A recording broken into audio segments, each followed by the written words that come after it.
ప్రస్తుతానికి ఇక్కడ నర్సంపేట ఎమ్మెల్యే రేవూరు ప్రకాష్ రెడ్డిని కూడా అరెస్ట్ చేసి తీసుకెళ్తున్న విషయాన్ని చూస్తున్నాము. ఇక్కడ కాంగ్రెస్ పార్టీ కార్యకర్తలను కూడా పోలీసులు చెదరగొట్టేటువంటి పరిస్థితి చేస్తున్నారు. ప్రస్తుతానికి ఇంత ఉద్రిక్త పరిస్థితి ఊహింటుందని కూడా ఊహించలేదు.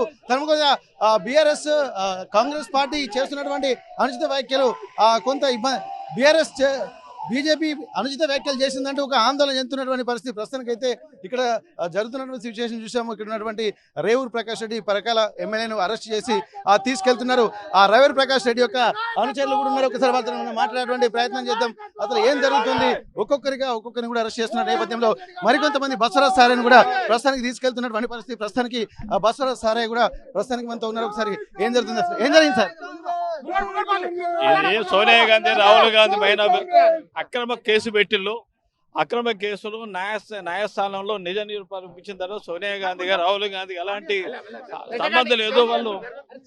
వాళ్ళ ఓన్ డబ్బుతో కట్టుకున్న రేలాళ్ళు కావాలని బీజేపీ మోహన్ చేసిన కుట్రను భగ్నం చేసింది. దాని నిరసనంగా ఈ రోజు మేమందరం ధర్నా చేస్తున్నాం. ఇప్పుడు నిజంగా మరి ఇంత ఆందోళనకర వాతావరణం నెలకొనడానికి కారణం ఏందనుకుంటున్నా? మరి ఇది ఆందోళనకర కార్యక్రమం కాదు. ఇది మా ప్రియతమ నాయకురాలు సోనియా గాంధీ రాహుల్ గాంధీ పైన అన్యాయంగా కేసు పెడితే నిజాలు నీతి నిజాయితీ కోర్టు ద్వారా న్యాయస్థానం తెలిసింది కదా.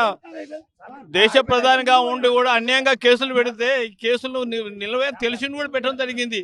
ఇలా నిర్దోషిగా ఇలా సోనియా గాంధీ రాహుల్ గాంధీ చేశారు.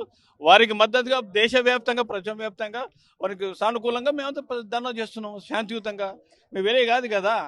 అందుకే శాంతియుతంగా చేసి ధర్నా మాకు గాంధీ సిద్ధాంతాలు పాటించేవాళ్ళు కాంగ్రెస్ పార్టీ యొక్క లక్ష్యం. మా నాయకురాలకు అన్యాయం జరుగుతుంది ఊరుకుంటామా? అందుకే చేస్తే ధర్నా. గాంధేయవాది సిద్ధాంతం అనుకుంటున్నప్పుడు కార్యాలయం ముందుకు వెళ్ళడం కూడా కొద్దిగా ఉద్రిక్త వాతావరణానికి నెలకొనడానికి వెనుక కారణం కూడా దాని ఇంటెన్షన్ ఏమనుకోవచ్చు? కార్యాలయం ముందు నిరసన తెలియజేస్తున్నాం. అయ్యా బీజేపీ కార్యకర్తలారా, నాయకులారా, మీ దేశ ప్రధానమంత్రి అయిన వ్యక్తిగతంగా కక్షపూరితమైన కేసులు పెడితే నిలవని తెలుసుకుని ఆయన మీరైనా తెలుసుకోండి. మీ కార్యకర్తలు నాయకులకు కనువిప్పు జరగాలనేది మా యొక్క సంకల్పం తప్ప వేరే విధంగా కాదు.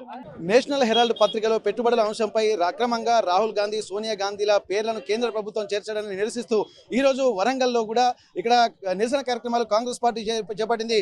వరంగల్ కాంగ్రెస్ అధ్యక్షుడు అయ్యూబ్ ఆధ్వర్యంలో జరుగుతున్నటువంటి నిరసన కార్యక్రమానికి సంబంధించి కాంగ్రెస్ కార్యకర్తలు కూడా బీజేపీ కార్యాలయాన్ని ముట్టడించడానికి ప్రయత్నం చేశారు. ప్రస్తుతానికైతే బీజేపీ కార్యాలయం ముందు కూడా అక్కడ ఉన్నటువంటి కొంత బీజేపీ శ్రేణులు అలాగే కాంగ్రెస్ శ్రేణులు ఒక్కసారి ఇక్కడికి రావడంతో ఉద్రిక్త వాతావరణం చోటు చేసుకుంది. ఇటు పోలీసులు కూడా దగ్గరికి చేరుకొని ఆ ఉద్రిక్తతను చల్లార్చేటువంటి ప్రయత్నం చేశారు. ప్రస్తుతానికి పరకాల ఎమ్మెల్యే రేవూరు ప్రకాష్ రెడ్డి అలాగే అక్కడ మాజీ మంత్రి బసవరాజ్ సారయ్య, ఎమ్మెల్సీ బసవరాజ్ సారయ్య ఇక్కడికి చేరుకొని నిరసన కార్యక్రమంలో పార్టిసిపేట్ చేయడంతో ఉద్రిక్త పరిస్థితులు తలెత్తకుండా పోలీసులు ముందు జాగ్రత్త చర్యలో భాగంగా కూడా పరకాల ఎమ్మెల్యే రేవూరు ప్రకాష్ రెడ్డిని అరెస్ట్ చేశారు.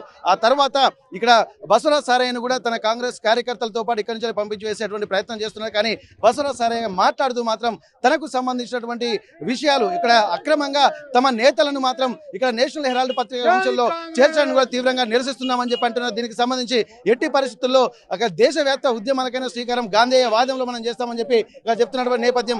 ఏదేమైనప్పటికీ కూడా బసవరాజ్ సారయ్య గారు మనతో ఉన్నారు. ఒకసారి మనం మాట్లాడదాం. ఒకసారి సార్, ఇప్పటి వరకు నేషనల్ హెరాల్డ్ పత్రికలో ఉన్నటువంటి గతంలో ఎప్పుడో చేర్చారు, కానీ దాని ఇప్పుడున్నటువంటి సివియర్ ఎట్లా ఉంది?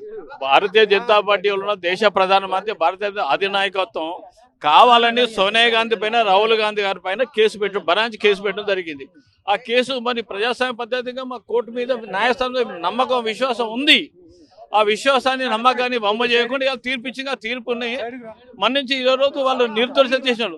దానికి దేశవ్యాప్తంలో ఉన్న భారతీయ జనతా పార్టీ కార్యకర్త నాయకులు కన్నుపు జరగాలనే మంచి ఆలోచనతో మేము చేసిన తప్ప వేరే వాళ్ళు కాదు కదా. మేము దౌర్జన్యం చేసే వాళ్ళం కాదు. గాంధీ సిద్ధాంతం సంబంధించిన నీతి నిజాయితీకి పనిచేసే వాళ్ళు యొక్క వైలెన్స్ లేకుండా పనిచేసే వాళ్ళే కాంగ్రెస్ పార్టీ నిజమైన కాంగ్రెస్ నాయకులు. కనుక అమ్మ సోనియమ్మ గారికి, రాహుల్ గాంధీకి అండగా నిలుస్తుంది పార్టీ. అంతే. ఇక్కడ ప్రస్తుతానికి అయితే ఎట్లాంటి ఉద్రిక్త పరిస్థితులు మేము చేపట్టడం లేదు. గాంధేయవాద సిద్ధాంతంలోనే మేము వెళ్తున్నాం కాబట్టి ఒక సెన్సిటివ్ మూమెంటే ఇది. కాకపోతే తమ నేతలపై తీవ్రమైనటువంటి ఆరోపణలు, అక్రమ కేసులు బనాయించడంతోనే తాము ఇంతటి ఇనిషియేషన్ తీసుకోవాల్సినటువంటి అవసరం ఉంటుంది.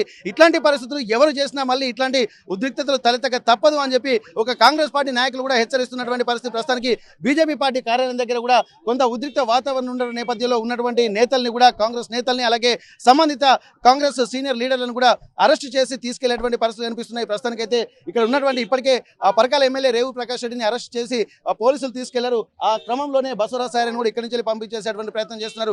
పోలీసులు జోక్యం చేసుకోవడంతో ఇరు వర్గాల మధ్య జరిగేటువంటి ఉద్రిక్తత కొంత చల్లనట్టుగా తెలుస్తుంది. ఇక్కడ ఉన్నటువంటి రోడ్డు మీద కూడా ఎక్కువగా వాహనాలు ట్రాఫిక్ జామ్ అయ్యేటువంటి అవకాశం ఉంటుంది. కాబట్టి కాంగ్రెస్ కార్యకర్తలను ఒక్కొక్కరిగా పంపించేటువంటి ప్రయత్నాలు చేస్తున్నటువంటి పరిస్థితి.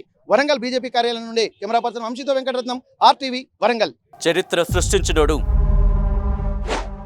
ఇప్పుడు ఆ చరిత్రని తిరగరాయబోతున్నాడు. అబద్ధాల గోడల్ని బద్దలు కొట్టి నిజాలను రాగా మీ ముందుంచబోతున్నాడు.